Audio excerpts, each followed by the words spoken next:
Hola a todos, espero que se encuentren muy bien durante este periodo de cuarentena. El día de hoy vamos a hablar de los medicamentos antimicóticos. Antes que todo, quiero darle crédito a la página Mechanisms of Medicine, de la cual voy a utilizar varios videos. Entonces es una muy buena página, tienen un canal en YouTube para que se unan a esta página, tiene bastantes videos educativos que son de muchísima calidad. Listo, arranquemos. Vamos a empezar a hablar del primer medicamento contra hongos, que es la anfotericina B. Este medicamento lo que hace es que reacciona con el esterol. El esterol es un lípido de la membrana de los hongos. También es un lípido esteroide como el colesterol, que está en las células humanas y hace la misma función que el colesterol.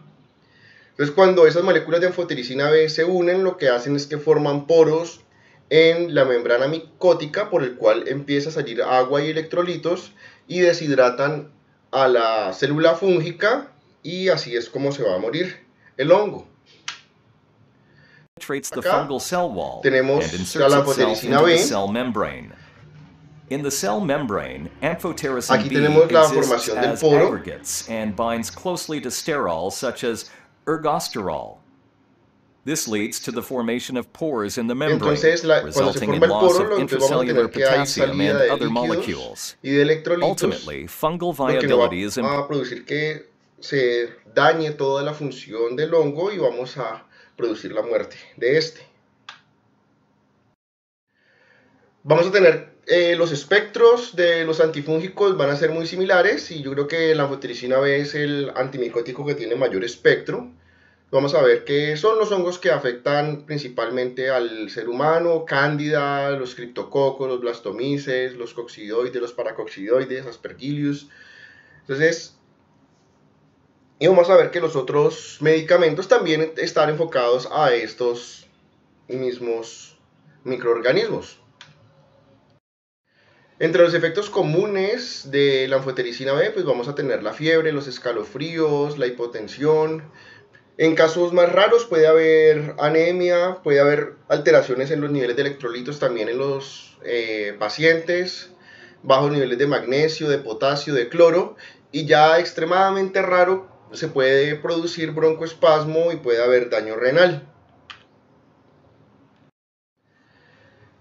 Interacciones comunes que va a tener, vamos a tener interacción con otros medicamentos que tengan efecto nefrotóxico, como los aminoglucósidos o la ciclosporina, y puede aumentar, ¿sí?, el riesgo cuando se utiliza con digoxina o con relajantes musculares. Principalmente esta interacción se produce por una alteración en los niveles de potasio.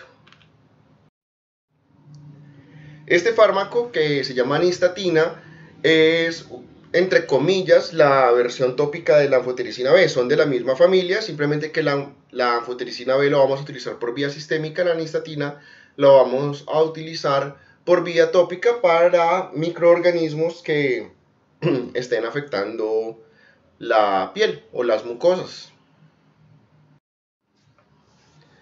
El segundo grupo de medicamentos son los azoles, que van a estar divididos en dos grupos: los imidazoles y los triazoles. Estos medicamentos son los antifúngicos que son más usados.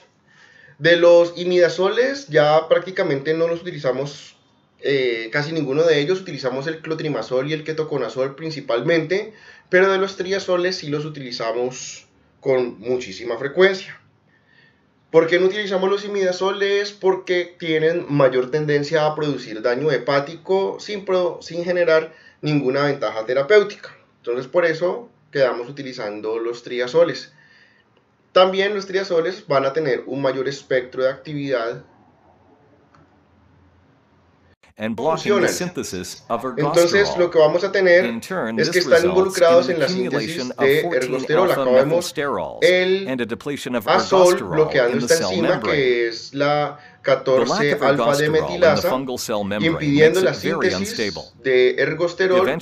Se pierde este lípido en la membrana del hongo Entonces, acuérdate que la función de esos esteroides en las membranas es darle fluidez a la membrana, entonces se pierde esa fluidez y lo que vamos a ver es que hay una ruptura de la membrana celular. Entonces, los azoles van a estar actuando aquí a nivel de esta reacción en la 14-alfa de metilasa del lanosterol, que es el precursor de la formación del ergosterol. Y de esa forma, pues, se disminuyen los niveles de este lípido. Obviamente, pues, habíamos dicho que el ergosterol es el sitio de unión de la anfotericina B, entonces, por lo general, no combinamos azoles con anfotericina B, porque los azoles le van a quitar el sitio de acción a la anfotericina B. Vamos a ver que el espectro, si vas a ver, tenemos los mismos microorganismos, las cándidas, los criptococos, los coccidioides, paracoccidioides, aspergilliums y otros microorganismos que no puedo pronunciar. Vamos a tener que hay ciertas cepas de cándida que son resistentes a los azoles, principalmente al fluconazol, que es como el primer medicamento que se usa, pero estas cándidas glabrata y crusei son poco comunes. Lo más común que vamos a tener, el 95% de los casos de infecciones por cándida van a ser por cándida albicans, para el cual se puede utilizar fluconazol, se puede utilizar de forma tópica o de forma sistémica. En casos de resistencia por cándida, pues se puede utilizar otros medicamentos, ¿sí? Como la flucitocina, la anfotericina, las equinocandinas, que van a tener sensibilidad para esas cándidas que son resistentes a los azoles. Bien, respecto al fluconazol, entonces vamos a tener que su acción principalmente es contra levaduras. Su espectro va a estar asociado principalmente contra histoplasmas, blastomices, coccidioides, paracoccidioides y Candida albicans. El itraconazol va a tener el mismo espectro del fluconazol, pero además de eso va a tener efecto contra el Sporotrix schenckii y contra el Aspergillus. El voriconazol tiene la selectividad anterior, pero además de eso va a tener un mayor espectro contra diferentes especies de Aspergillus, contra Fusariums, contra este microorganismo que no voy a pronunciar, y contra cándidas resistentes a fluconazol.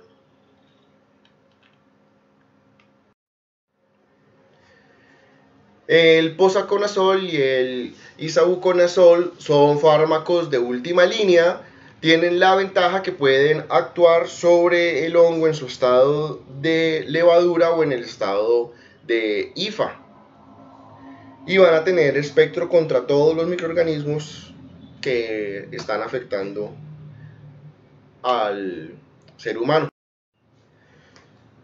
De los imidazoles, entonces, el que se utiliza con mayor frecuencia es el ketoconazol, que vamos a tener que también tiene espectro contra cándida, también contra dermatofitos.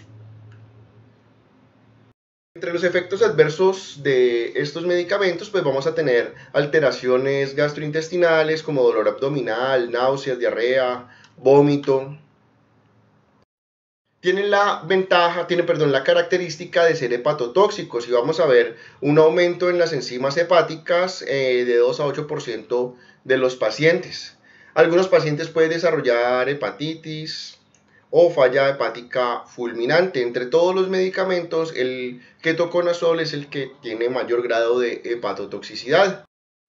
Además de eso, efectos adversos asociados a cada medicamento. El fluconazol puede producir pérdida del cabello y puede producir fisura labial. El itraconazol está asociado a la hipertensión, disminución en los niveles de potasio y edema periférico y pueden generar falla cardíaca.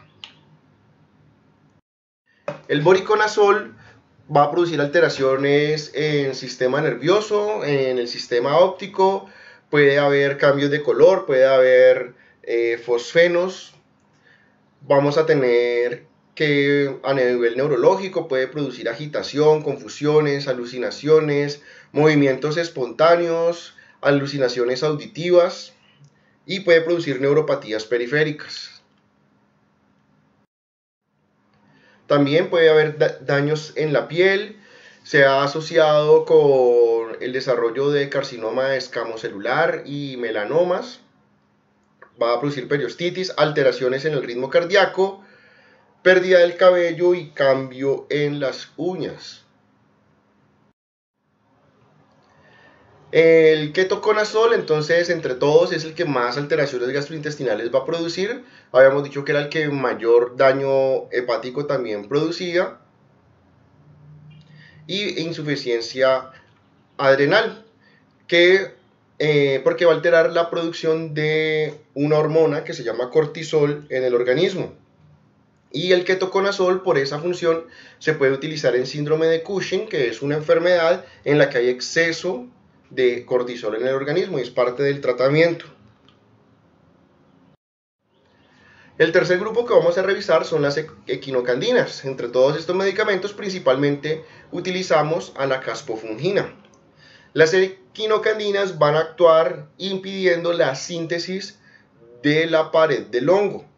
El hongo entonces va formando una pared a partir de azúcares y los va cruzando, y entonces la equinocandina lo que va a bloquear es la función de la 1,3-glucanosintasa, que es la enzima que va pegando los azúcares del carbono 1 al carbono 3. Y sin esta función de esta enzima, pues no se va a dar una pared, se va a desestabilizar la pared, se rompe la pared y se muere el hongo. On the cytoplasmic side of the fungal Pues acá membrane, tenemos a la glucan chains extrude glucano from the 1,3 glucan sintasa que synthase nos está formando complex esta into the cadena de periplasmic azúcares, space where they are then incorporated y este into va a the ser cell el sitio wall. de acción de Echinocandins las act by inhibiting the equinocandinas. synthesis of 1,3-beta-D-glucan.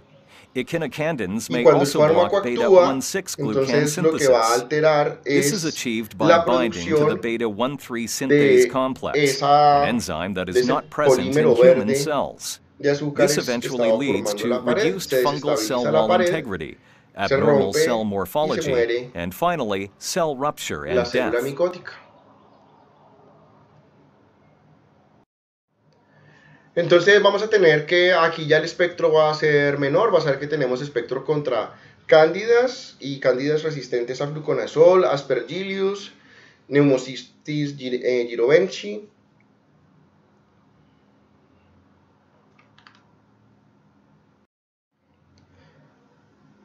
También nos va a producir hepatotoxicidad y puede producir síntomas similares a los del resfriado común, por lo que va a estimular la liberación de histamina. Este medicamento, que se llama flucitosina, funciona como un antimetabolito. Entonces, pues, para formar el DNA, pues tú sabes que necesitamos timidina. Esa timidina se sintetiza a partir del uracilo, de las U's que tenemos en el RNA. De ahí salen las T's para el DNA.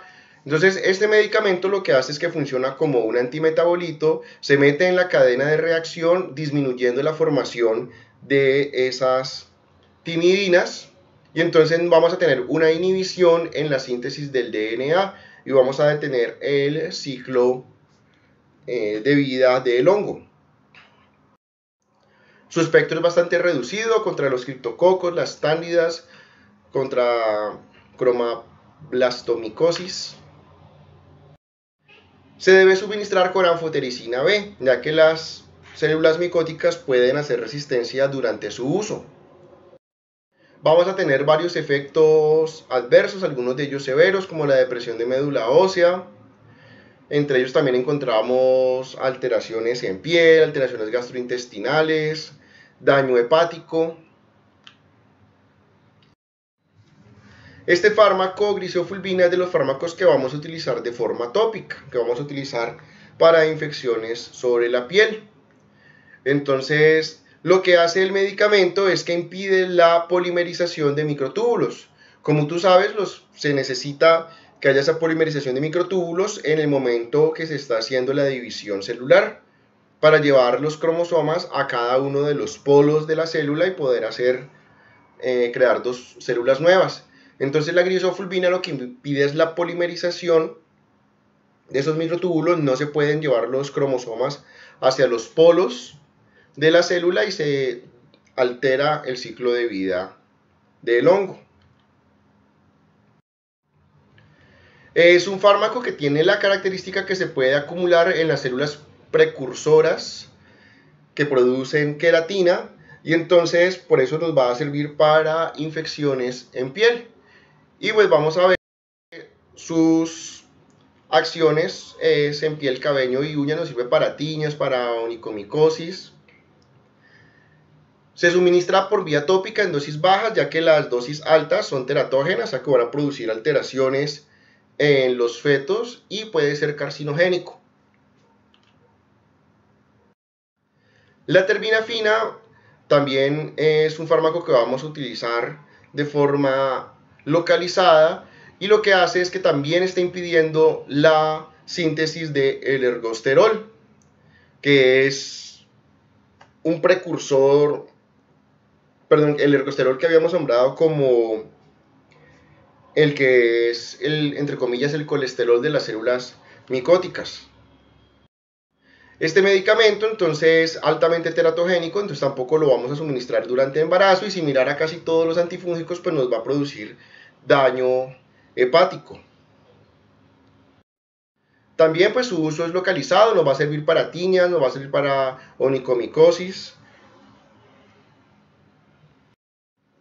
Por último, el ciclospirox también es un medicamento que también utilizamos de forma tópica. Muy común que se utilice en la parte veterinaria. Lo que hace es que inhibe el transporte hacia la célula micótica, alterando la síntesis de proteínas, de DNA, de RNA, y la célula no va a tener los sustratos para su función normal, lo que va a producir su muerte. Como vemos, entonces también es de los medicamentos que vienen en cremas y suspensiones para el tratamiento de tiñas, de onicomicosis, de infecciones en cabello.